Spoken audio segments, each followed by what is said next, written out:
Histoire d'en dire plus.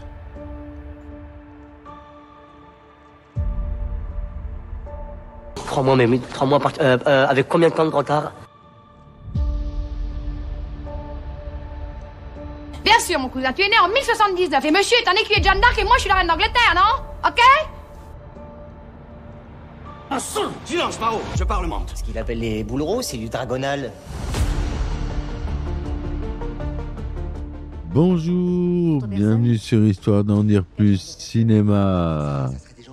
Aujourd'hui consacré à l'un des films les plus iconiques des années 80, j'ai nommé Top Gun. Installez-vous confortablement car nous allons plonger ensemble dans l'univers de Maverick, Iceman et de tous les pilotes de l'élite qui ont marqué l'histoire du cinéma.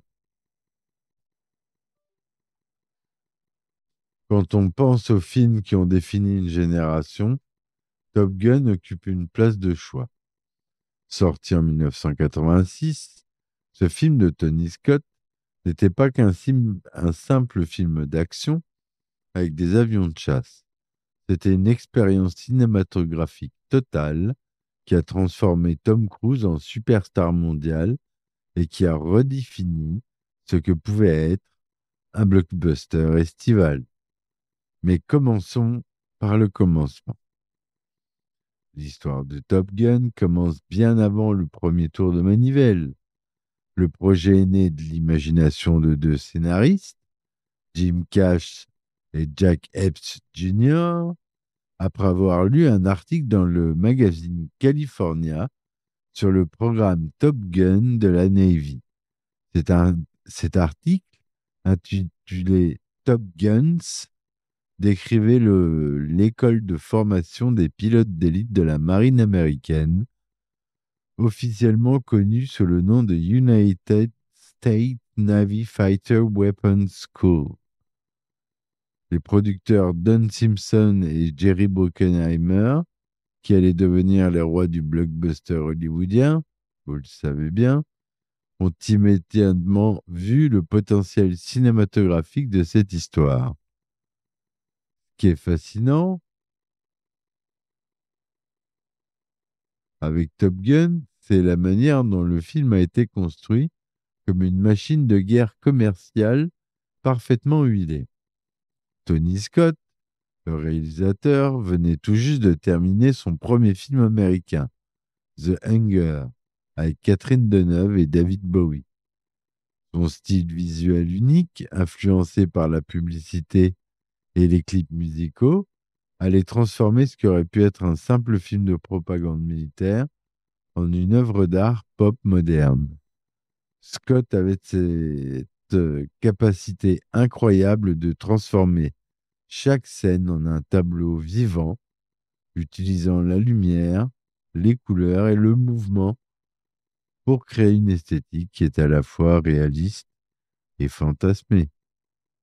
Le casting du film est une histoire en soi. Tom Cruise n'était pas le premier choix pour le rôle de Pete, Maverick Mitchell. À l'époque, Cruise était encore un jeune acteur prometteur qui venait de se faire remarquer dans Risky Business, mais il n'était pas encore la superstar qu'il allait devenir. D'autres acteurs étaient en lice pour le rôle, incluant Matthew Modine, Patrick Swayze et même John Cusack. Mais quand Tom Cruise est entré dans la salle de casting avec son sourire éclatant et son énergie débordante, il était évident qu'il était Maverick. Ce qui est intéressant, c'est que Cruise a apporté au personnage une vulnérabilité qui n'était pas forcément présente dans le script original. Maverick n'est pas qu'un pilote arrogant et sûr de lui, c'est aussi un jeune homme hanté par la mort de son père et qui cherche désespérément à prouver sa valeur. Kelly McGillis, qui a incarné Charlotte Charlie Blackwood, apportait une présence forte et intelligente au film. Son personnage n'était pas qu'une simple love interest, C'était une astrophysicienne civile consultant pour Top Gun. Une femme brillante qui pouvait tenir tête à Maverick intellectuellement. La dynamique entre Cruise et McGinnis crée une tension sexuelle palpable qui a contribué au succès du film. Leur scène de séduction dans le bar avec You've Lost That Loving Feeling des Lighthouse Brothers en fond sonore est devenue l'une des scènes les plus mémorables du cinéma des années 80. Val Kilmer, dans le rôle de Tom Iceman Kazansky, était le rival parfait pour Maverick. Kilmer a joué Iceman avec une froideur calculée qui contrastait parfaitement avec l'impulsivité de Maverick. Ce qui est brillant dans leur rivalité, c'est qu'elle n'est jamais manichéenne. Iceman n'est pas un méchant, c'est un pilote exceptionnel qui représente une philosophie différente du vol. Là où Maverick vole avec ses tripes, Iceman vole avec sa tête. Cette dualité entre instinct et raison est au cœur du film. Anthony Edwards, dans le rôle de Nick Goose Bradshaw, apportait une chaleur humaine essentielle au film. Goose n'était pas qu'un simple faire-valoir comique, c'était le cœur émotionnel du film. L'encre qui maintenait Maverick connecté à son humanité. La relation entre Maverick et Goose était plus qu'une simple amitié professionnelle, c'était une véritable fraternité. Edward jouait Goose avec une authenticité touchante qui rendait sa présence indispensable et par conséquent sa perte d'autant plus dévastatrice. La production de Top Gun était un défi logistique monumental. Filmé avec de vrais F-14 Tomcat de la Navy, nécessitait une coordination sans précédent entre Hollywood et le Pentagone. La Navy a vu dans le film une opportunité de recrutement en or et a donc collaboré étroitement avec la production. Les pilotes de chasse réels ont servi de consultants techniques et ont même piloté les avions pendant les séquences de vol. Tom Cruise et les autres acteurs ont été soumis à un entraînement intensif pour pouvoir supporter les forces qui s'expriment en G, 5G, 6G, pendant les vols. Cruise, toujours prêt à repousser ses limites, a insisté pour voler autant que possible dans de vrais avions, ce qui a contribué à l'authenticité des scènes aériennes. Les séquences de combat aérien de Top Gun restent aujourd'hui encore parmi les plus spectaculaires jamais filmées. Tony Scott et son directeur de la photographie, Jeffrey Kimball, ont utilisé des techniques innovantes pour capturer l'intensité et la beauté du vol supersonique. Ils ont monté des caméras sur les avions, utilisé des hélicoptères pour les prises de vue aériennes et ont même développé des systèmes de stabilisation spéciaux pour maintenir la netteté des images malgré les vibrations extrêmes. Le résultat était une symphonie visuelle de métal, de vitesse et de ciel bleu qui donne au spectateur l'impression d'être dans le cockpit avec les pilotes. Mais ce qui a vraiment élevé ces séquences au rang d'art, c'est le montage. Le montage de Top Gun est une leçon de cinéma en soi. Chris Levenson et Billy Weber ont créé un rythme qui alternait parfaitement entre action frénétique des combats aériens et moments plus intimes au sol. Ils ont utilisé la musique comme un élément structurel, synchronisant les coupes avec les beats de la bande-son pour créer une expérience quasi musicale. Cette approche du montage, influencée par l'esthétique des clips musicaux, était révolutionnaire pour l'époque et a influencé une génération de films d'action. Toute une génération de films d'action même. Par le Parlons justement de la musique. Alors, la bande-son de Top Gun est probablement l'une des plus iconiques de l'histoire du cinéma. Vous connaissez tous la musique de départ, la musique d'ouverture. Donc, c'est Harold Faltermeyer qui a composé une partition électronique qui capturait parfaitement l'esprit des années 80, tout en évoquant la puissance et la modernité de la technologie militaire. Donc, le thème dont je vous parle, Top Gun en thème, avec ses synthétiseurs épiques et sa guitare électrique hurlante, interprétée par Steve Stevens, est instantanément reconnaissable, mais c'est Danger Zone de Kenny Loggins qui est devenu l'hymne non officiel du film. Cette chanson qui accompagne la séquence d'ouverture donne immédiatement le ton. C'est rapide, c'est dangereux, c'est excitant. Take My Breath Away de Berlin, qui accompagnait les scènes romantiques entre Maverick et Charlie, a remporté l'Oscar de la meilleure chanson originale. Et vous connaissez tous cette chanson. Cette ballade, je ne peux pas la passer malheureusement. Cette ballade synth-pop crée un contraste parfait avec l'adrénaline des scènes d'action, offrant des moments de respiration émotionnelle.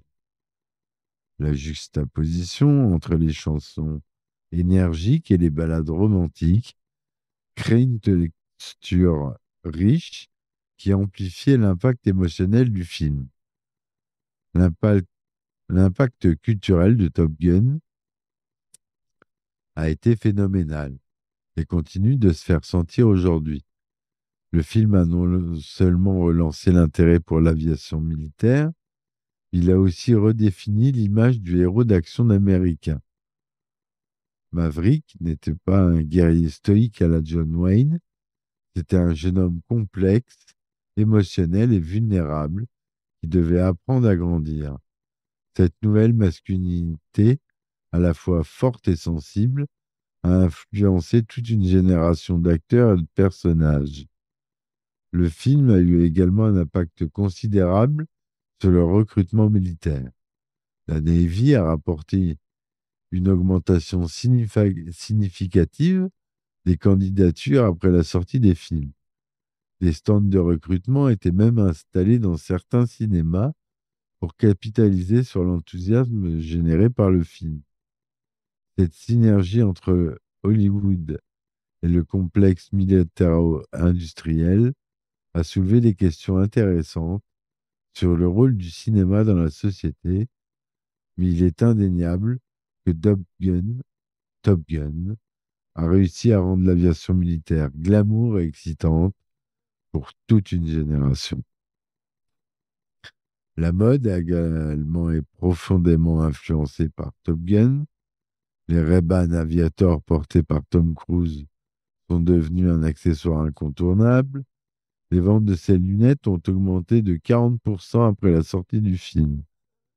Le blouson en cuir de Maverick avec ses patchs militaires est devenu un symbole de cool rebelle.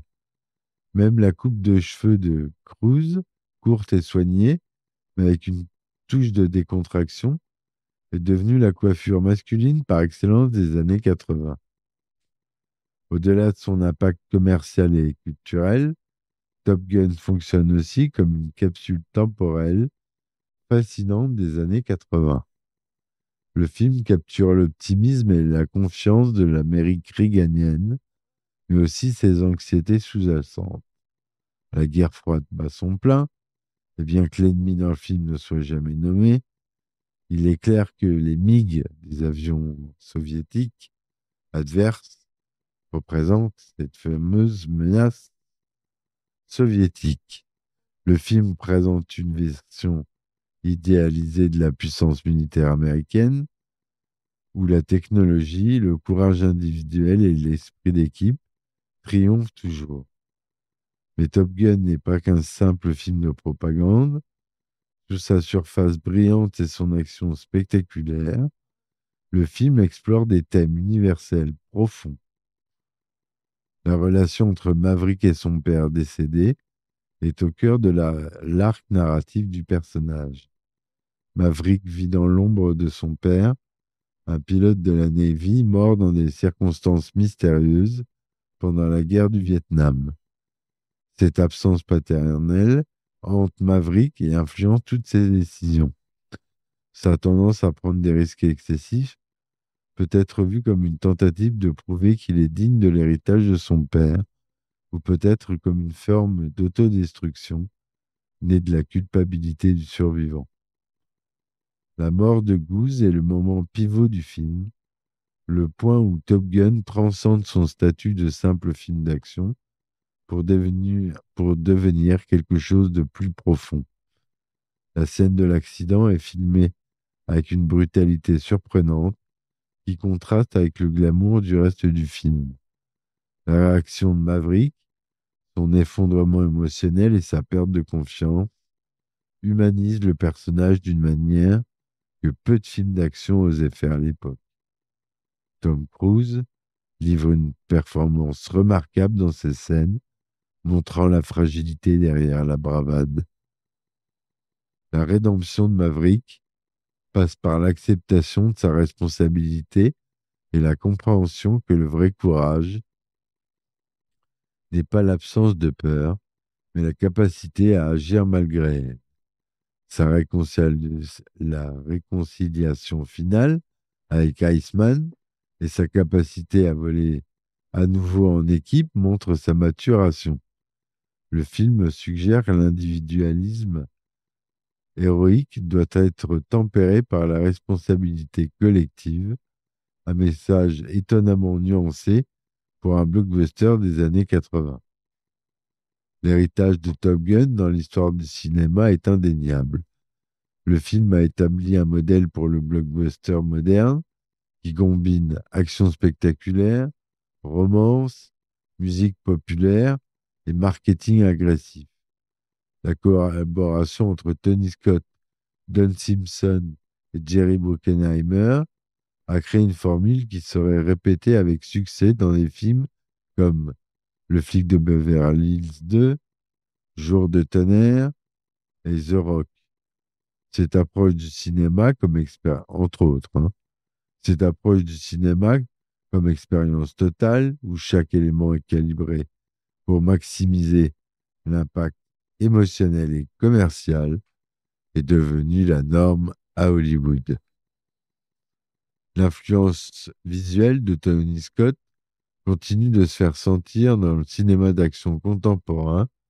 Son utilisation de la lumière naturelle, particulièrement pendant l'heure dorée, de ses compositions dynamiques et de son montage rythmé ont influencé des réalisateurs comme Michael Bay, Christopher Nolan ou Denis Villeneuve.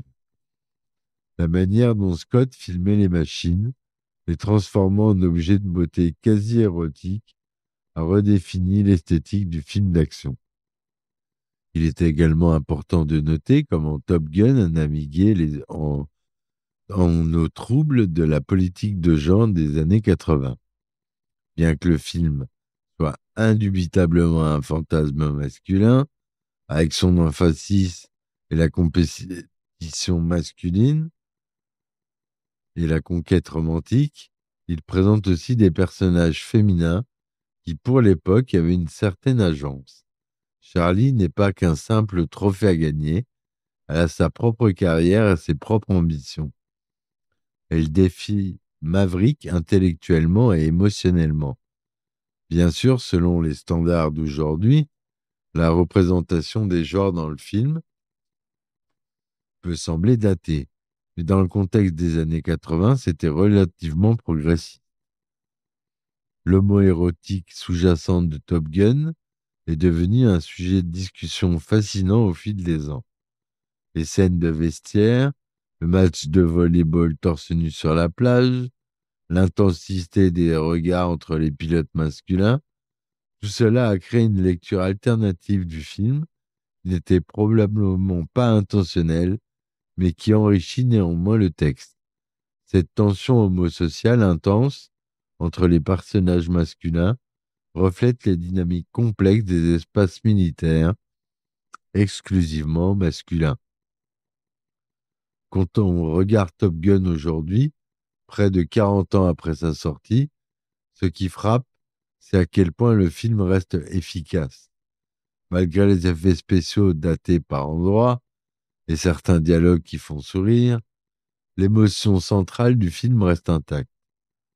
La performance de Tom Cruise, l'alchimie entre les acteurs, la musique entraînante et les séquences de vol spectaculaires créent toujours cette montée d'adrénaline que les spectateurs ont ressenti en 1986. Le succès phénoménal de Top Gun Maverick en 2022 a prouvé que l'appétit pour cette histoire et ses personnages n'a jamais disparu.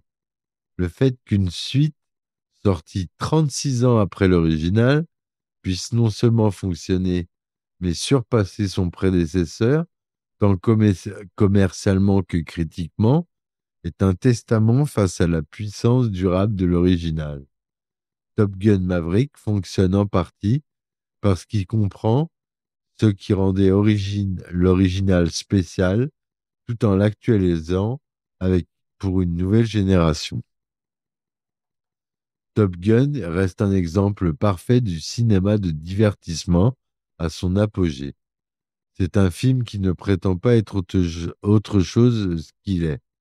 Une expérience conçue pour vous faire battre votre cœur plus vite, pour vous faire tomber amoureux de ses personnages, pour vous donner envie de porter des Ray-Ban et de piloter des F-14. Moi, c'était mon cas quand j'étais petit. Le F-14, c'était mon avion préféré. Ah, avis aux amateurs. Mais sous cette surface brillante, c'est aussi un film sur le passage à l'âge adulte, sur la confrontation avec la mortalité et sur l'apprentissage de la responsabilité. L'impact de Top Gun sur la culture populaire continue de se faire sentir. Les références au film apparaissent constamment dans d'autres œuvres, de la comédie à la science-fiction. Des phrases comme I feel the need for speed sont entrées dans le lexique populaire américain. La pose iconique du point levé de Maverick après sa victoire finale est devenue un symbole universel de triomphe. Le film a créé un langage visuel et narratif qui est instantanément reconnaissable et infiniment imitable. Pour les cinéphiles et les historiens du cinéma, Top Gun représente un moment charnière où le cinéma hollywoodien a pleinement embrassé l'ère du blockbuster high concept. C'était un film conçu dès le départ pour être un événement, pas seulement une histoire. Chaque aspect de la production, de la distribution au marketing était calibré pour créer un phénomène culturel. Le fait que le film ait réussi si spectaculairement à valider cette approche et a ouvert la voie à l'ère moderne des franchises cinématographiques. En conclusion, Top Gun est bien plus qu'un film d'action des années 80. C'est un artefact culturel qui capture l'esprit d'une époque tout en racontant une histoire intemporelle sur l'ambition, la perte et la rédemption. C'est un film qui a transformé Tom Cruise en icône, qui a redéfini le film d'action et qui continue d'inspirer et de divertir des générations de spectateurs. Que vous soyez fan de films d'action, passionné d'aviation ou simplement quelqu'un qui apprécie une bonne histoire bien racontée, Top Gun a quelque chose à vous offrir. Le génie de Top Gun réside dans sa capacité à fonctionner à plusieurs niveaux simultanément. C'est un spectacle visuel époustouflant, une histoire d'amour passionnée, un drame sur le deuil et la culpabilité, et une célébration de l'esprit humain face au danger. C'est cette richesse thématique, combinée à une exécution technique impeccable, qui explique pourquoi le film continue de résonner avec les audiences près de 4 décennies après sa sortie. Alors la prochaine fois que vous entendrez les premières notes de Danger Zone, ou que vous verrez quelqu'un porter des aviateurs, souvenez-vous que vous êtes en présence de l'héritage durable de Top Gun, un film qui a non seulement défini une génération, mais qui continue d'inspirer et d'influencer le cinéma moderne. C'est ça la vraie marque d'un classique, non pas seulement survivre au passage du temps, mais rester pertinent et excitant pour chaque nouvelle génération qui le découvre. Voilà, mes amis, ce que je voulais vous dire sur ce film. J'espère que ma chronique vous aura plu. N'hésitez pas à mettre 5 étoiles sur votre application de podcast, que ce soit Apple ou Spotify ou Amazon. Ça m'aide beaucoup à me faire mieux référencer et ça coûte rien. Donc voilà, si vous pouvez, ça serait sympa. Merci encore, passez une bonne soirée et à la semaine prochaine. Ciao, ciao. Histoire d'en dire plus.